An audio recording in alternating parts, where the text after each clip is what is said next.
When Oklahomans will get to vote to raise the minimum wage. A nonprofit calls for a hands-on approach to address rising student absenteeism. And the Caddo Nation is implementing a project to start the healing process for lands impacted by oil and gas wells. We'll have details coming up on the KGOU AM NewsBrief for Thursday, September 12th. I'm Nick Daniels. A state question to raise the minimum wage will go before Oklahoma voters in 2026. OPMX's Robbie Korth reports on the fate of State Question 832. Voter petitions decide which state questions appear on Oklahoma ballots, but Governor Kevin Stitt decides when. And even though Raise the Wage campaign organizers turned in almost double the required signatures, Oklahomans won't vote on the proposal for almost 2 years. In a proclamation, Stitt calls for the election on June 16, 2026. That's the same day as statewide primaries. The question will ask voters to gradually raise the wage to $15 an hour by 2029. It will also include a provision to increase the minimum wage annually in tandem with the cost of living. In Oklahoma City, I'm Robbie Korth. The Oklahoma State Department of Education is undergoing the process of revising its academic standards for social studies instruction.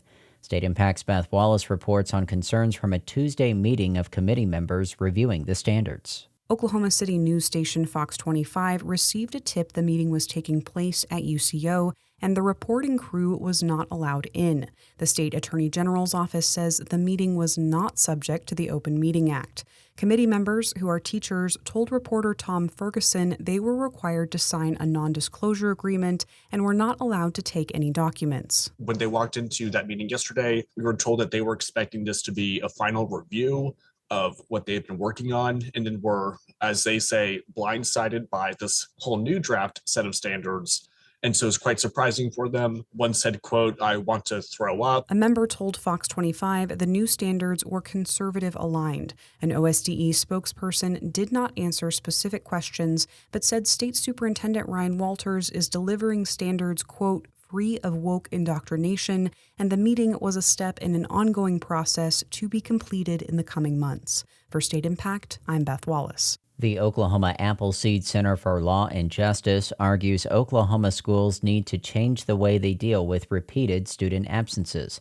OPMX's Sierra Pfeiffer shares the findings from the center's newest report. Following the COVID-19 pandemic, schools across the country have seen increased rates of absenteeism. David Blatt from nonprofit Oklahoma Appleseed Center says this is one reason he and his team wanted to examine what Oklahoma schools do when students miss class. He says strategic interventions that nurture students' relationships with teachers and administration should be prioritized. If you actually have a more hands-on process of interventions along the way, those will be more effective than to just bang a gavel and think that, a judge can solve the problem. Blatt says he hopes policymakers, educators, and law enforcement around the state will consider that hands-on process.